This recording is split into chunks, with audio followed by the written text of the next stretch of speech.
Hey, it's been a long time since I spoke up. I just wanted to let you know what all was going on. And I'm going to try to sum up 2019 in one word, and that is failure.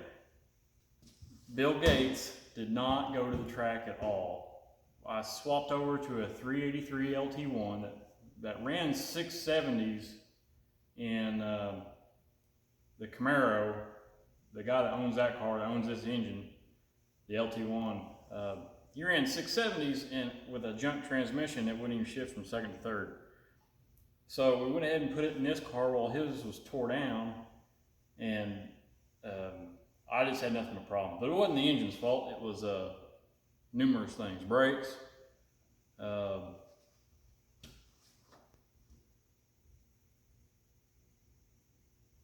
Let's see. Then I did start having engine problems. I had an O2 sensor went bad. That threw me off for a little bit. The water pump went bad and wrecked the distributor. The OptiSpark. So we're still using an OptiSpark on this engine.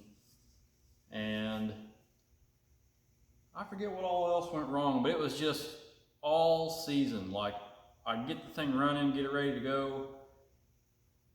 Race day would come and the thing wouldn't start or wouldn't do something, wouldn't act right, keep me from racing it. After the water pump went out of it, and after the thing, I don't know if it's a distributor problem or not, but it got to the point where it didn't have any fire, and that was during the last race of the season. The day before I got the thing running again, it was running really good. I took it out and drove it.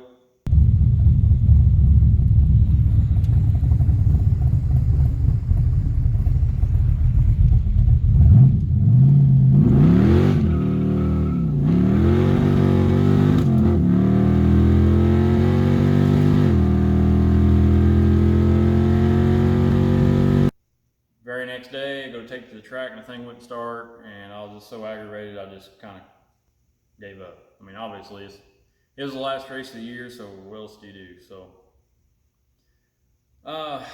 we were still using, okay, so that's a 95 LT1. It doesn't use OBD2.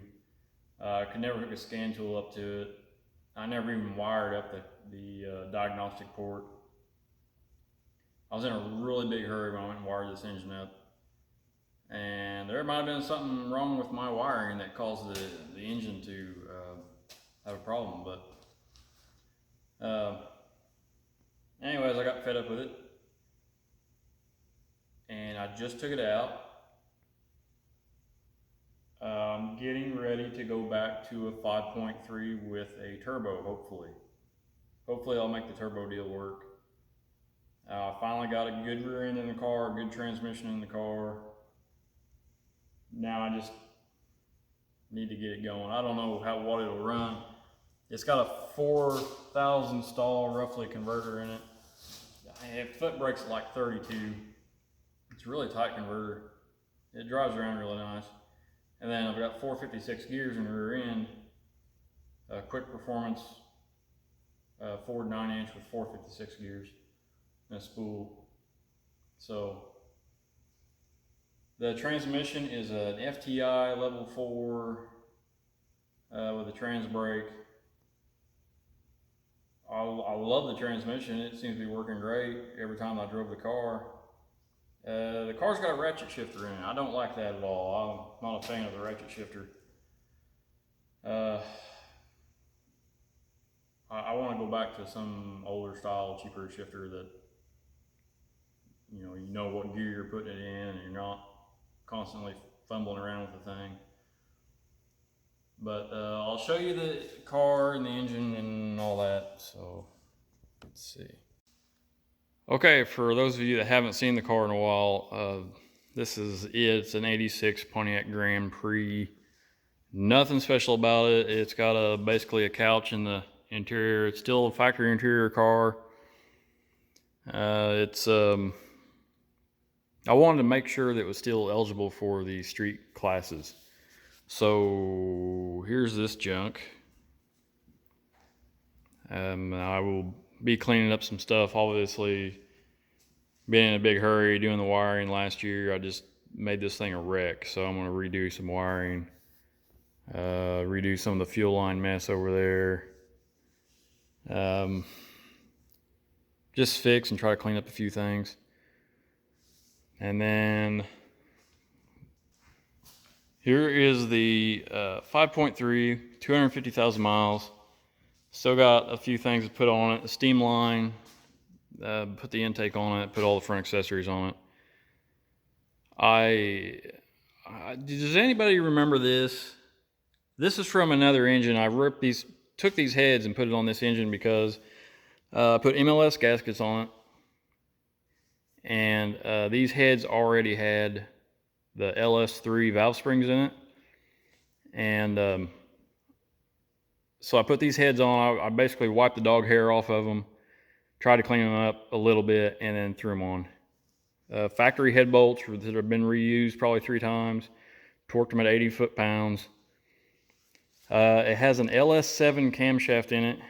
And so when you do that, you have to switch over to like a LS2 front cam sprocket, and then switch over to a front cam sensor.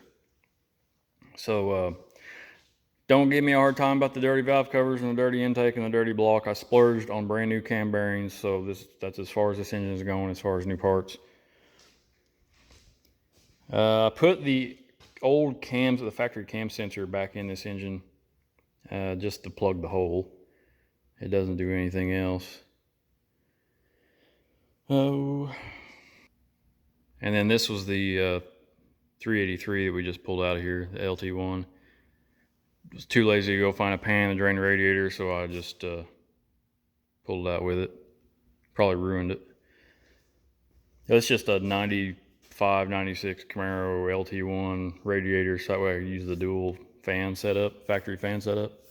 They work really nice. I don't know why more people don't use them, but they're thicker than the LS1 radiators, and like I said, the fan setup's great. So, and it fits most cars. I mean, every car I've used, did an LS swap in or whatever, I'm always using that radiator.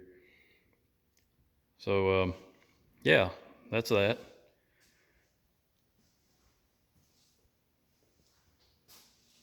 So January 20th, hopefully I'll be driving this car back out of the shop. That's my goal, January 20th. No real reason for that goal other than I didn't want to spend a lot of time doing an engine swap. And this isn't nothing fancy. I'm just using a wiring harness that I made a few years ago, and gonna try to go back to the forward-facing exhaust manifolds that I welded up and go to a turbo, put at least one turbo back on it. I was kicking around the idea of going back to twins, but I think it's silly right now. I'll just get it running with one and see what it does and work my way up from there. There's so many people doing good things with a single turbo that I don't know. I don't see the reason to run twins. So yeah, anyways, you see it.